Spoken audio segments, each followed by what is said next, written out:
વડોદરામાં રિલાયન્સ પ્લાન્ટમાં આગ મામલે 3 લોકોના મોત થયા। વડોદરાના સયાજી હોસ્પિટલ ખાતે પોસ્ટમોર્ટમની કામગીરી કરાઈ છે, જેને લઈ વડોદરા મહાનગરપાલિકાના વિપક્ષ નેતા અને શહેર કોંગ્રેસ પ્રમુખ પણ હોસ્પિટલ પહોંચ્યા હતા।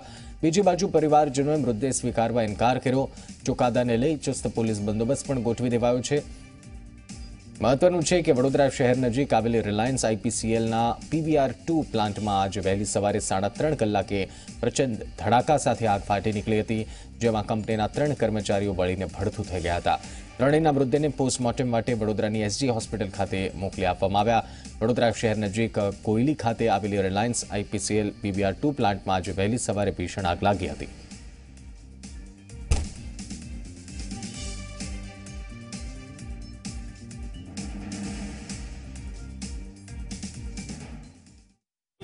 મને રિલાયન્સમાં જવાહરનગર પીઆઈ સાહેબને જઈને મળવું એ રીતે મેસેજ મળતા અમે ત્યાં પહોંચેલ।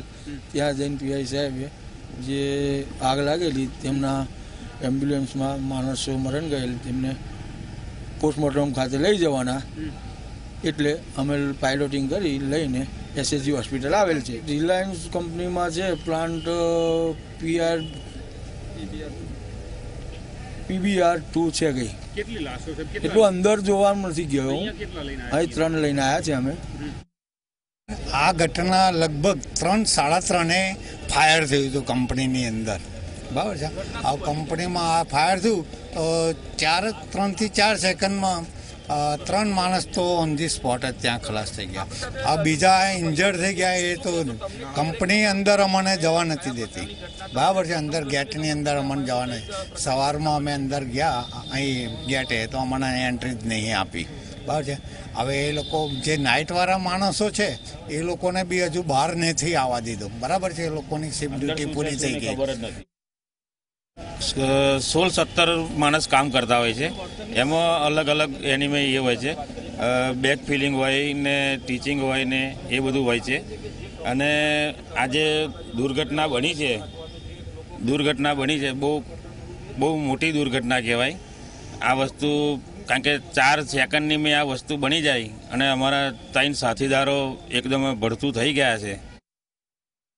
ખબર તો મને 7 વાગે મારા મેનેજરને ફોન આવ્યો અને એમણે મને કીધું કે તું ગેટ પર આવી જા। ને મેં કહ્યું શું થયું છે? તો કે એમણે કીધું મને કે આવી રીતે પ્લાન્ટમાં બ્લાસ્ટ આવ્યો છે અને તારો ભાઈ એક્સપાયર થઈ ગયો છે। એ મને વાત મળી એટલે પછી હું ત્યાં ગેટ પર ગયો મારા બીજા કોઈને લઈને, ત્યાં અમને ગેટની અંદર અમને જવા ના દીધા, કોઈ બહાર જ ઊભા રહ્યા હતા। હા, એ બરાબર છે, કેમ કે અંદર કોઈને જવા નહીં, એટલે આખી ડિટેલ ખબર નહીં પડતી કેવી રીતે બ્લાસ્ટ હોય, શું બરાબર રિપોર્ટ ખબર નહીં, કેમ કે અંદરવાળા બહાર ને બહારવાળા અંદર નહીં જવા દેતા। હા, નાઇટ શિફ્ટ જે નાઇટમાં અંદર ઓલરેડી દઈને અંદર જ છે હજુ, એટલે કોઈ બહાર હજુ આવ્યો નહીં, એટલે